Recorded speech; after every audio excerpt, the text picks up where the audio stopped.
History ఉంటుంది majority మందిలో.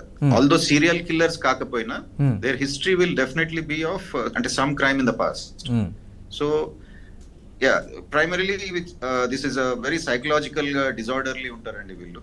And there of course inexcusable crimes చేస్తుండ్రు.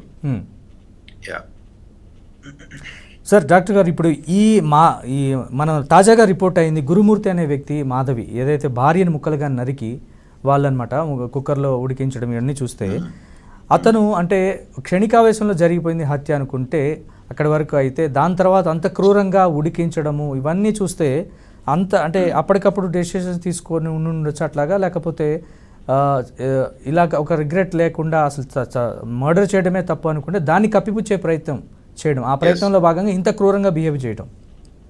యా, అంటే వీళ్ళ పర్సనాలిటీస్ ఎట్లుంటది అంటే అబ్సల్యూట్ ల్యాక్ ఆఫ్ ఎంపతి అండి. Even after they are dead they have, అంటే చనిపోయిన వాళ్ళ పట్ల కూడా ఎటువంటి గిల్ట్ అది లేదు. అంటే ఇంపల్సివ్ అని అనుకోలేము. చాలా మంది మెజారిటీ ఇంపల్సివ్ మర్డర్స్ లో వాళ్ళే పోయి సరెండర్ అవుతారు.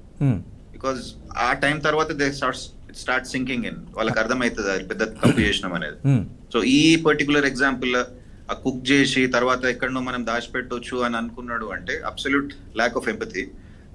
అది ఎందుకు జరుగుతుంది అంటే లైక్ ఐ సెడ్ ఎర్లియర్, వాళ్ళ మైండ్ లో దిస్ క్యాన్ బి అంటే గాటెన్ అవే, ఈ క్రైమ్ నేను ఎస్కేప్ కావచ్చు అనే confidence that comes from anti social personality disorders వీళ్ళు. సో అబ్సల్యూట్ క్రిమినల్ నేచర్ ఉంటది వాళ్ళల్లో. బయట చూస్తే గుర్తుపట్టలేము వాళ్ళని ఎట్లయినా, ఇట్ కుడ్ బి ఎనీబడి, మన నెక్స్ట్ డోర్ నేబరా, ఇంకోరన్నా. సో బట్ వాళ్ళకి ఏంటంటే అంటే అట్లా కొన్ని ఎగ్జాంపుల్స్ కూడా అయినాయి. ఇంత పెద్ద క్రైమ్ చేసినా గానీ పెద్ద పెద్ద పనిష్మెంట్స్ రాకపోవడము, అట్లనే జస్టిస్ డిలే అవుతూ ఉండడము. సో ఆ భయం అనేది కూడా పెద్దగా లేదు. మీరు ఇందాక అన్నట్టుగా వాళ్ళకి ఫియర్ ఆఫ్ లా కూడా ఉండదు అంటున్నారు. ఉండదు. అసలు almost nobody fears the law. అది ఉంటే అసలు ఇంపాసిబుల్. ఇన్ని రోజులు వాళ్ళు కవర్ చేసుకునే ప్రయత్నం అనేది ఉండదు. Because they know once they go surrender అయితే డెఫినెట్ గా law use them in a different angle. So ఆ భయం కూడా ఉంటుంది. అంటే ఆ పర్సనాలిటీసే they become absolutely blind to ఏ రకమైన ఎంపతి లేకుండా అట్లా అయిపోతుంది.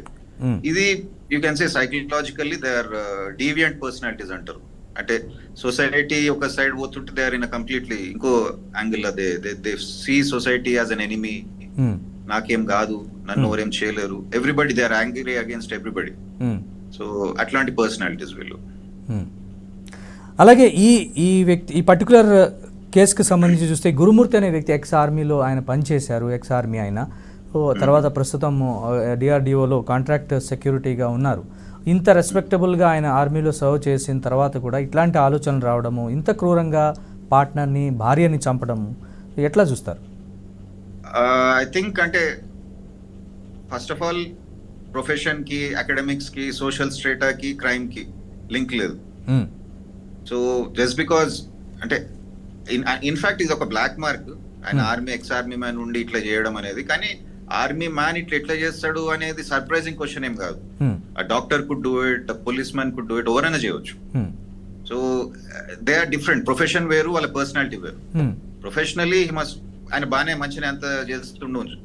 కానీ వెన్ ఇట్ కమ్స్ టు ఆయన డీవియంట్ థాట్ ప్రాసెస్, కొంచెం ఒక సైకోసిస్ లాంటి పర్సనాలిటీస్ ఇవి ఓవర్లను ఉండొచ్చు. So although because it was planned, అది ఎన్నో రోజుల నుంచి అంటే ఇట్ వాస్ ప్లాన్డ్ అనేది మన అజంప్షన్, వీ డోంట్ నో, అది ప్రాబబ్లీ అండర్ ఇన్వెస్టిగేషన్. కానీ ఇంత జనరల్ గా ఈ ఎగ్జాంపుల్ కాకుండా జనరలైజ్ చేసినా గానీ ఇవన్నీ ప్లాన్డే ఉంటాయి. కైండ్ ఆఫ్ ఏ వెపన్ వాడదాము, ఎట్లా కట్ చేద్దాము, ఏ డిస్మెంబరింగ్ అంటాము, ఒక బాడీని డిస్మెంబర్ చేస్తూ ఈ పార్ట్ ఇక్కడ. ఇంతకుముందు స్టోరీస్ కూడా వాడు ట్రైన్ లెక్కుంటూ ఒక్కొక్క స్టేషన్ బయట ఒక్కొక్క పార్ట్ ఆఫ్ ద బాడీని పడేయడం, ఇట్లాంటి ఎగ్జాంపుల్ చూస్తున్నా అంటే the kind of fear of law లేకపోవడంలో అది నంబర్ 1. అండ్ అట్లా ఎందుకు తయారవుతారు అనేది